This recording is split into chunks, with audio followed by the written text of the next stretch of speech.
Hey guys, welcome back. So this is going to be the best boot review you guys have ever seen from a hotel room, because I'm at a conference and I finally have some free time. And I actually tried to shoot this just a little while ago, and yeah, the lighting in here really sucks. So I have a lamp precariously balanced up here to maybe give us a little bit better light. But anyways, here we go. These are the Fox Outdoor Products Jungle Boots. Yes. So I have two pairs of them here. Alright. These are a size 9 regular. I actually ordered a 9 wide because that's what I wear in pretty much every other boots. So I figured it'd be the same with these. It's not. These were too small. Now, I ordered the 9 wide, I got the 9 regular, but the width was actually fine. These are a pretty wide boot, but the length, it was kind of weird. Like the measurements and everything, it should have been fine. I was able to wear them, they just weren't that comfortable. So I went ahead and got these. These are a 10 regular, and these fit perfect. So, as you see, these are all black, because in the 10 regular they didn't have the cool olive drab that all of us from back in the BDU days, we really enjoy the olive drab. So anyways, there you go. Now to give you an idea of price, these were actually a little bit cheaper, but for some reason going up in size they were a little more expensive. Not sure if you can see this here. There you go. It was $43.05, right? And there they are. So, yeah. And I've been wearing, I wore these for a couple days, right? The green ones. I've been wearing the black ones for about a week now. And they're okay, you know. 43 bucks, that's super cheap for a pair of boots, right? Now, obviously for that price point, they're not going to be awesome. But yeah, they're okay. So getting into this, we'll see exactly what Fox says about them. It says that they have a cotton canvas upper here. This little strip right here is nylon, and it says that it has an insole, and it does. This is the insole that came out of here. Oh my gosh, this is, I don't know if you can see that, this is paper thin. I mean, I guess technically it is foam, but you can't hardly tell. This is when they say like it's the least that they can do, this really is like the least that they can do. This is it's pretty bad. Now, a lot of people ding the Rothco boots because they don't come with any insole. At least you do get an insole with these, even if they stink. And this is a pretty hard sole. There's no like soft midsole like you get with modern boots. So they're gonna hurt your feet. I put some gel insoles in these. I don't know if you'll be able to see that, but yeah, that blue in there, that's the gel insole. And you know, for me, I get back pain, and I can wear these for a pretty good long time before I start to feel any back pain at all with the aftermarket insoles in them. With the original insoles, these little floppy things, after just wearing them for like 4 or 5 hours, it was already killing my back and my feet. So there you go. Now it also says that this is all leather construction, and and a Panama sole. Yes, this is a Panama sole, that is for sure. I know some of the old Rothco boots, the lugs were like hollow. These are totally solid. It's supposed to have a steel shank in here. Now, normally that steel shank is like maybe an inch wide, if that, and they're just about paper thin too. So I'm like, maybe it's in there. I don't know. But as far as this being leather, I have some doubts, right? So my first doubt came whenever I first got these. You might even be able to see on my hands some of the polish is rubbing off. I tried to polish these and the polish didn't stick very good. Okay. Well, sometimes new boots, they don't. Okay. But they were taking a long time to break in, so I tried to put some neat's foot oil on it. And if you ever work with leather and you use neat's foot oil, you know, it's very thin stuff. It soaks in really fast, and it didn't soak in at all on these. I even tried to put it on this new pair, thinking like maybe since I put the polish on these first, maybe that affected it soaking in. So whenever I first got these, I tried to put it on here too, and it didn't soak in with the new ones either. It just sat on the surface. So I've never seen that with a real leather pair of boots, and I have seen somebody else's review that said they tried to put some Herbert's shoe grease on theirs, and that it didn't soak in either. So that would lead me to believe that it's made out of some material other than leather, if, you know, leather products aren't working on it. Also, there's this one little thing. Now, if you can see where these are creasing at, it's like puckered. I guess that's the best way to put it. Now, just for comparison, alright, these are some McRae's. Right, these are McRae jungle boots. Totally different class of boot here, but you can see where these break at.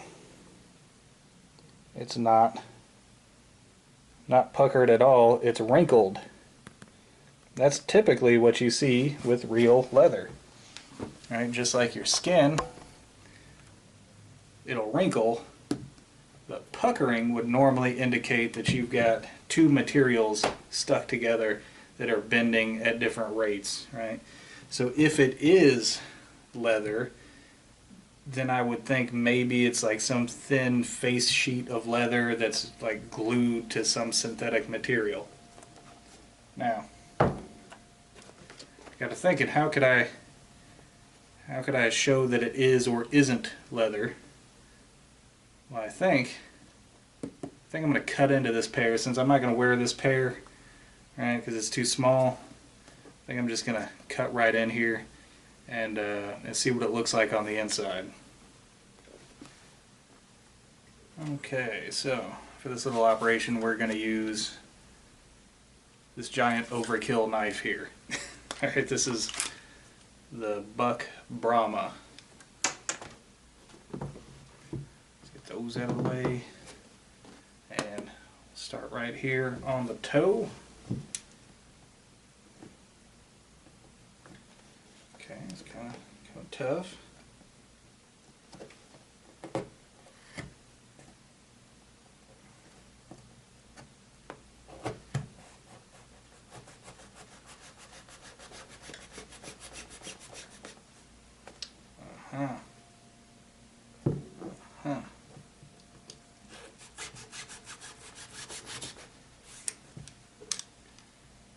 We got something going on here,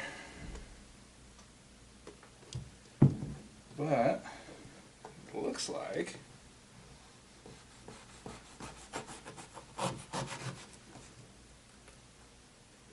yeah.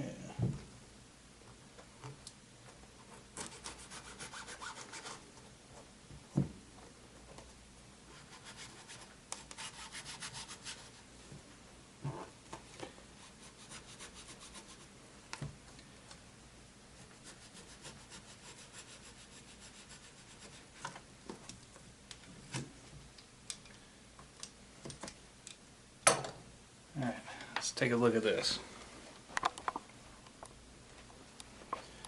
So here we have not leather. and it's glued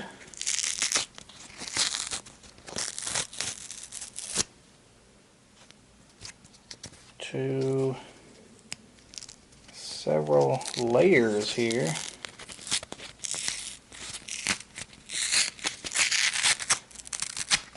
Okay, so you got this real thin stuff here that you can see through, and this is like a hard, I don't know what that is. It's hard. I guess that's just to keep the shape of the toe. But this, that's leather. That is leather. So, alright, so I have been kind of poking at this and prodding at it and cutting it and shaving it just to make sure this is what I think it is. And I'm pretty sure it is. So, it is technically leather, okay? I say technically leather because it's like the lowest quality of leather that you're going to find. This isn't full grain leather, it's not top grain leather. This is, when you see something advertised as genuine leather, even though those other grains of leather are also genuine, they're never going to be advertised as that. When you see something that says genuine leather, that's like a knife that says surgical stainless steel. Like, it doesn't really convey a whole lot. It just means that, yeah, it's steel. Okay, so yeah, it's leather. So your two bottom grades of leather are genuine, which is what you have left after you strip the other layers off that are going to go to make a higher quality leather, your full grain and top grain. And below that would be bonded leather, which some people would say isn't even really a leather, but there is leather in there.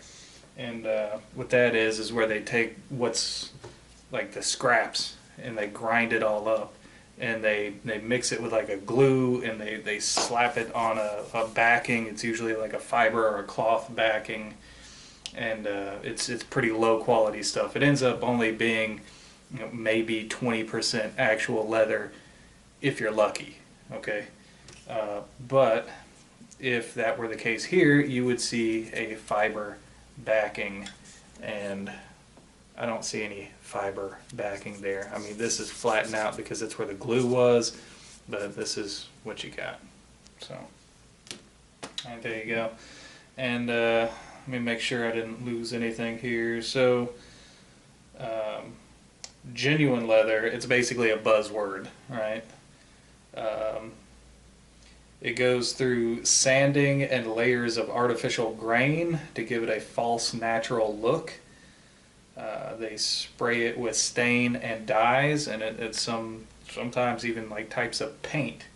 And I think those stains and dyes and everything else that you have on the surface here is the reason why things like neat's foot oil or shoe grease or mink oil or saddle soap or any other type of leather products that are made to condition the leather won't actually soak into this. All right, it's just got that that artificial grain on top and dyes and everything else. So there you go. Let's take a look at how this is constructed here from what we can see. All right, so the first thing here, I kind of pulled this up. This is cardboard. Yeah, cardboard. You can see on the bottom here, this is where that kind of canvasy material here that lines the inside of the boot, that's where it was folded over. And here you can see where the leather was folded down, where it was vulcanized to the actual sole here. Now, cardboard, that may seem shocking to you, but it's actually not that uncommon to see that with these, you know, really inexpensive shoes and boots, right? So there you go. I have not seen the metal shank that's in there, but you know, who knows how far I'd have to dig to get to that. And really, if it's there or not, it's not going to make that big of a difference. But this is what you're getting. All right, you've got this protective spot here. Not really protective. It just holds the shape of the toe. And this is like a paste board right there, just right where the toe cap is. And then you've got this kind of canvasy material that lines the inside. You've got your cardboard right there that would go right under your insole. Yes, that thin little insole. Then you've got the cardboard, and then it's right on the hard rubber for your Panama sole. So, the overall construction of these boots is pretty much exactly what you would expect for the price point. Is that bad? No, I don't think so. Probably the biggest problem that I have with this toe box area, and I see this a lot with jungle boots, and I don't know why, and it's almost always the cheaper ones. I guess there's not too many like expensive jungle boots out there nowadays. Maybe the McRae's, you could probably call that an expensive jungle boot. They're about 150 bucks. All right, but on these, the toe box is kind of flat. You don't have a whole lot of room in there. So your natural inclination is to put like a really thick work boot insole in here to help your foot. But if you do that, then you don't have much room in there for your toes. And it also becomes really uncomfortable because then your foot is squeezed in there. So you have to go with like a thin insole or no insole at all, which if you're going to be getting these wet a whole lot, maybe you don't want a big insole in there that you're going to have to pull out and dry off. And, maybe you're wearing them for fishing or walking through the jungle, which is what they're made for. So, yeah. So there you go. That is what's on the inside here. The outside, it's leather. Genuine leather. Right? And are they a good deal? Yeah, I'd say so. Like I said, they're exactly what you would expect for the price point. And honestly, you're not going to find anything better or the same quality for the same price or less. So, yeah, 43 bucks, you're not going to do any better than that. So there you go. That is what I have to say about these boots. Probably want to change these laces out too. They're not terrible, but they don't seem like they're going to last very long. If you go through like thorn bushes and stuff, it's going to tear those all up. And also the laces are really short. That's one thing I noticed on these. I didn't even lace them up to the top hole here. Just left that one open. And even then, whenever I loosen this up enough to get my foot in there, there's not much left even to tie it. So there you go, guys. That's all the time that I have for today. I hope you enjoyed it. Until next time, thumbs up.